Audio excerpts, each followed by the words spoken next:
Olá, queridos! Graça e paz. Que Deus abençoe a sua semana de forma rica, plena e abundante. Bom, vamos lá. Hoje, 15 de junho de 2021, e a gente faz esse vídeo para dar seguimento a essa série, de vídeos rápidos e curtos, falando sobre a questão da igreja, a integridade da igreja, e a natureza da igreja e as suas implicações diárias. E a gente tem falado aí da questão da natureza da igreja, a natureza invisível, da natureza visível, e de como isso na igreja primitiva, na visão dos apóstolos, era tão claro como água cristalina que desce da montanha, que ninguém nunca subiu. Bom, o tempo passou, querido, e a gente promoveu algumas desassociações.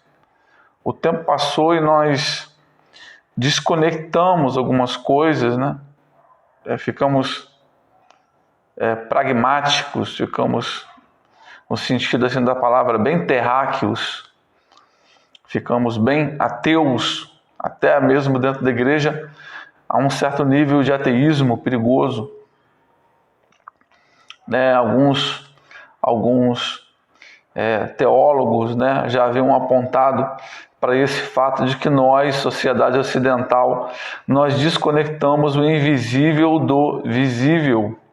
Já diz o apóstolo São Paulo, escrevendo para Timóteo, que as coisas que se veem foram feitas a partir das coisas que não se veem, de modo que aquelas que não se veem são mais reais e verdadeiras do que aquelas que se veem. Essa sentença do apóstolo São Paulo também atinge a igreja. A igreja é um organismo que tem uma parte visível e uma parte invisível. Uma parte da igreja só pode ser contemplada por Deus, e uma parte da igreja, bem pequena, pode ser contemplada pelos homens geração após geração. Nunca homem nenhum vai conseguir ver a plenitude da igreja. Ele só vai conseguir enxergar expressões, fragmentos da igreja no seu tempo, no tempo em que ele está vivendo a sua vida. Bom, e por que a igreja tem essa dupla natureza, a natureza invisível e invisível? É que nesses dias de tanta cultura e informação, é que as pessoas andam confusas. Estávamos falando que há pessoas cuja espiritualidade delas está enraizada na parte invisível. São os ideólogos, os teólogos, os formadores de opinião, os pensadores. São as pessoas que trabalham com a doutrina, com a teologia. São as pessoas que fazem os rabiscos arquitetônicos da igreja para o seu tempo e para as próximas gerações. Mas uma grande parte da igreja também tem as suas raízes, tem o seu cultivo na parte visível da igreja, naquela parte que toca as pessoas com alimento, toca as pessoas com remédio, toca as pessoas com visita, toca as pessoas com assistencialismo. E o grande chocante é que nunca ninguém, até esse prezado momento, nunca ninguém esteve no meio termo dessa verdade. Nós, como seres humanos, sempre estamos em um lado ou sempre estamos no outro, até agora. Porque Jesus, na sua palavra profética, em Apocalipse, na visão que João teve da parte de Jesus, quando Jesus escreve às igrejas, as 7 igrejas da Ásia, em particular a igreja de Laodiceia, nós vamos perceber que a última igreja ela vai inaugurar o que a política chama e deseja tanto, mas nunca consegue realizar, que é o tal da terceira via. A igreja de Jesus, com êxito, vai conseguir, ante a vinda de Cristo Jesus, inaugurar uma igreja de uma terceira via, de uma terceira mentalidade. Pastor, como é que você alega isso e afirma isso? Vamos lá, Apocalipse capítulo 3 diz assim: assim, porque você não é morno, você é morno, não é frio e nem quente, estou a ponto de vomitá-lo da minha boca, diz o Senhor. Bom, queridos, verdade é que o fato de uma coisa não estar dando certo não significa que Cristo vai abandoná-la. O fato de uma coisa não estar mais dando certo não significa que Cristo vai negá-la. Momentos da história que a igreja falhou e falhou terrivelmente. No primeiro século, né, que é uma igreja bem próxima do ideal, daquela coisa romântica, né, daquela coisa ideológica que a gente tanto imagina, que a gente fala com orgulho, igreja primitiva. Nós temos que ser a igreja primitiva. Não existe igreja primitiva, existe a igreja do primeiro século. Então, essa igreja do primeiro século, ela já se apresenta a Cristo com falhas. O próprio Jesus diz: tenho porém contra ti que abandonaste o teu primeiro amor. Volta e arrepende-te, lembra de onde caíste. Bom, só fez piorar, porque a igreja de Laodiceia é uma igreja que conseguiu destruir, expulsar, expurgar, cuspir para fora de si os extremos. Essa igreja é uma igreja politicamente correta. Se você perguntar para essa igreja que está às portas da vinda de Jesus, ela vai dizer para você que ela não é nem invisível, nem visível. Ela é um pouquinho de cada coisa. Ela é a igreja politicamente correta. É a igreja que sabe das coisas que Jesus condena, mas não fala para não desagradar os condenados. Jesus ama essa igreja, mesmo ela estando falhando na sua missão. Isso não significa que Jesus não a ama. Isso não significa que Jesus vai negar a sua igreja. Bom, a gente vai falar um pouco mais ainda sobre Laodiceia, mas vamos lá. Nesses últimos dias está acontecendo isso, né? Acontece que os extremos não se entendem. E por isso nós estamos caminhando rápido, né? Porque a igreja, ela sempre foi triunfante. Porque independente de onde você está enraizado, a igreja pregou equilíbrio. A igreja é um lugar de equilíbrio, querido. A igreja é um lugar da gente achar importante as coisas que a gente faz, sem desvalorizar aquilo que o irmão está fazendo de diferente. Essa é a melhor definição de igreja, né? No último vídeo, se você assistir, eu deixei esse assunto aberto para fechar ele agora. Bom, o apóstolo São Paulo, em 1 Coríntios 12, ele vai falar dessa natureza perfeita da igreja, né? Então ele vai falar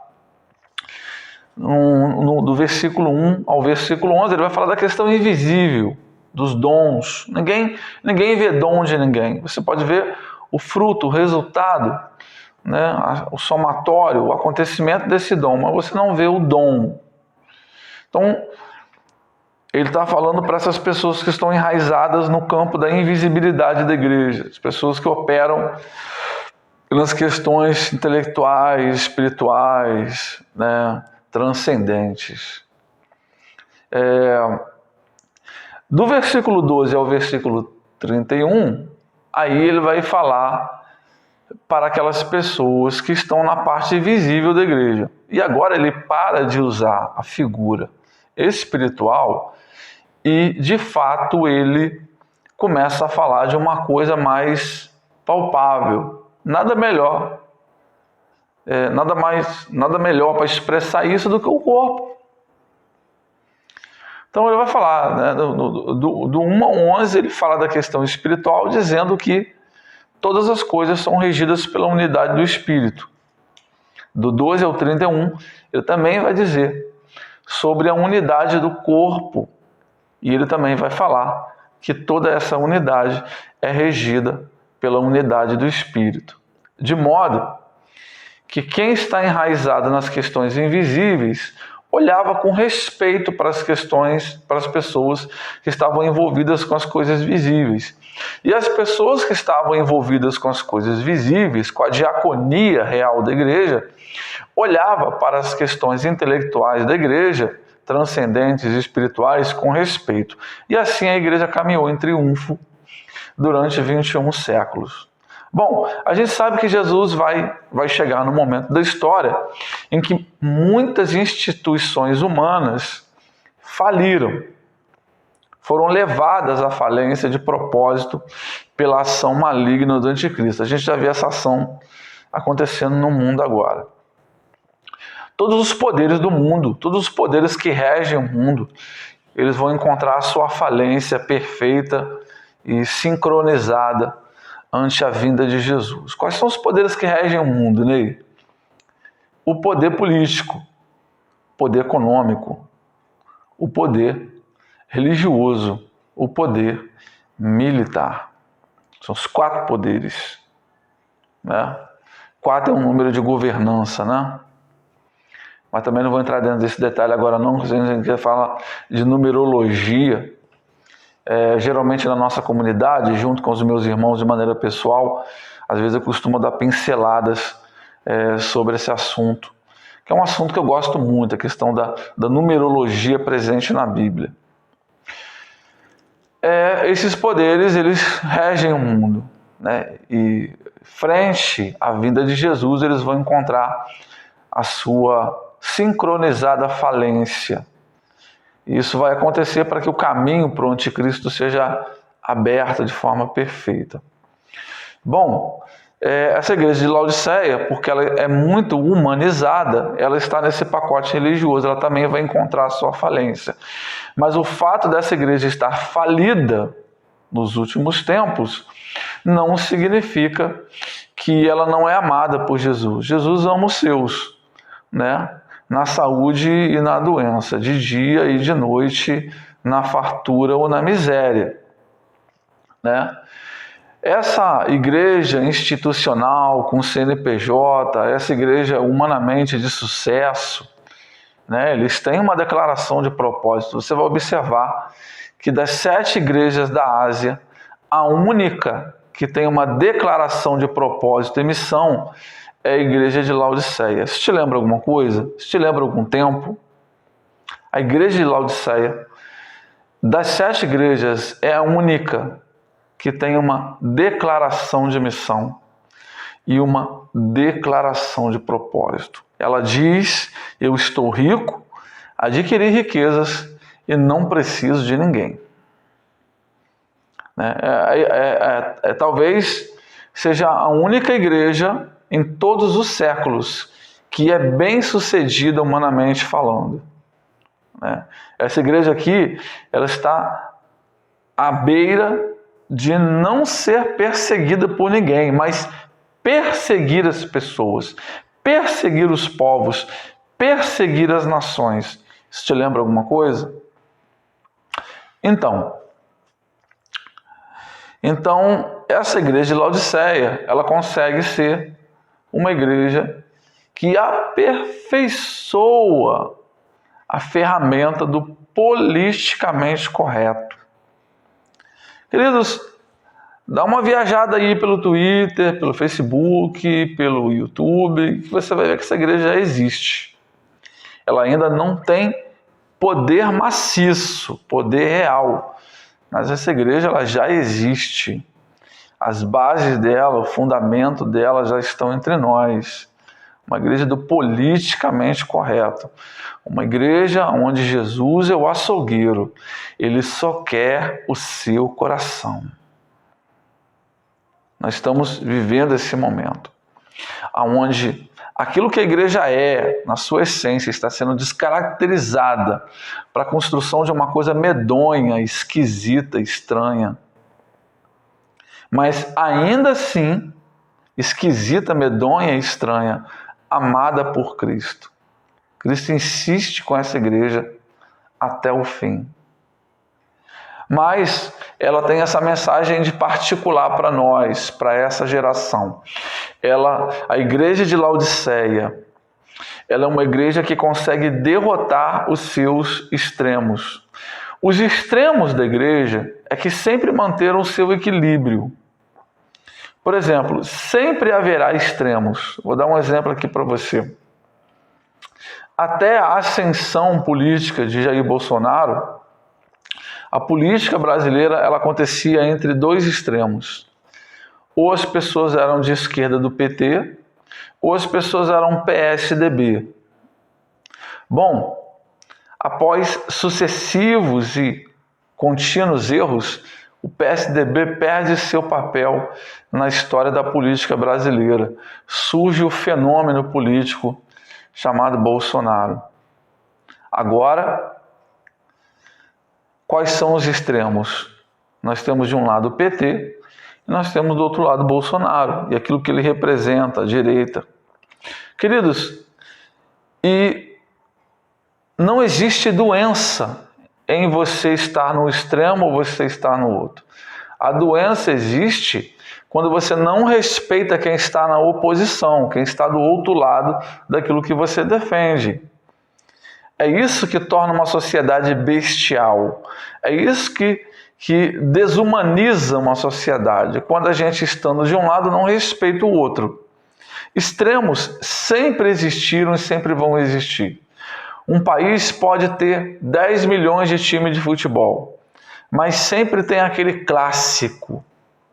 Aqueles dois times que jogam, que são rivais eternos. Aqui no Rio de Janeiro nós temos Flamengo e Fluminense, né? Que são os rivais, são os times que representam esse extremo.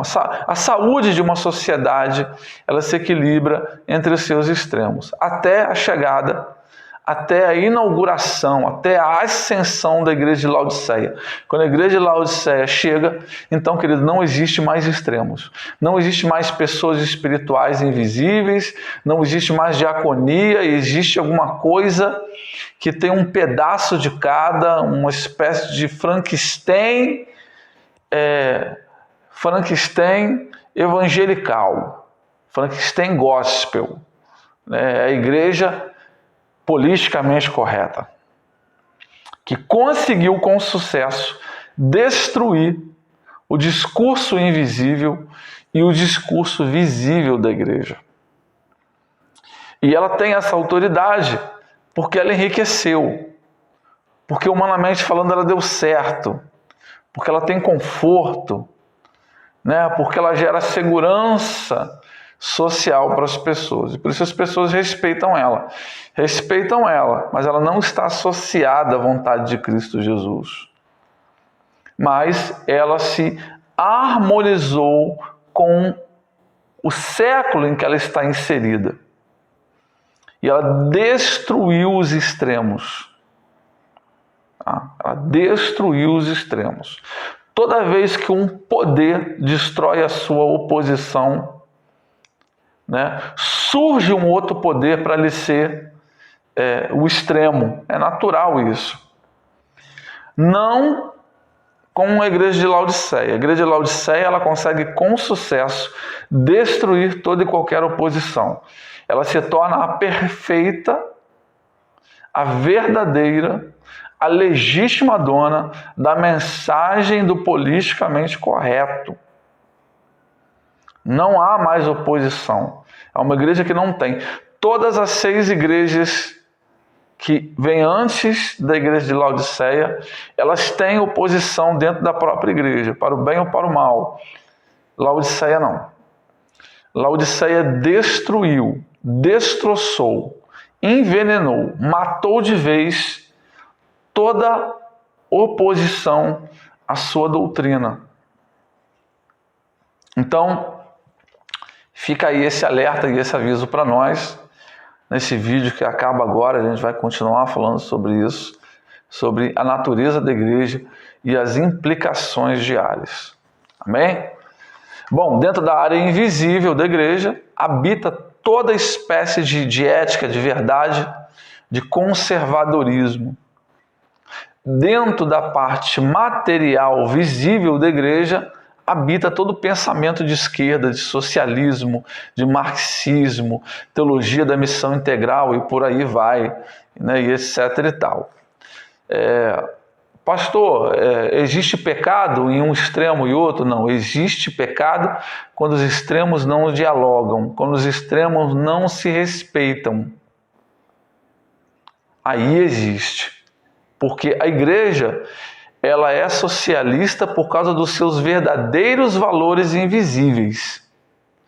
E os verdadeiros valores invisíveis da igreja se mostram pela sua prática de vida. Então, os dois extremos estão separados, mas unidos pelo Espírito Santo. No momento que você desconecta eles, acabou. No momento que eles perdem o diálogo, acabou. A gente continua falando disso aí no próximo vídeo. E se inscreva nesse canal, nos ajude, compartilhe esse vídeo para que seus amigos compreendam um pouco mais desse assunto que é tão importante, principalmente nesse presente tempo. Beijo no seu coração, até o nosso próximo encontro.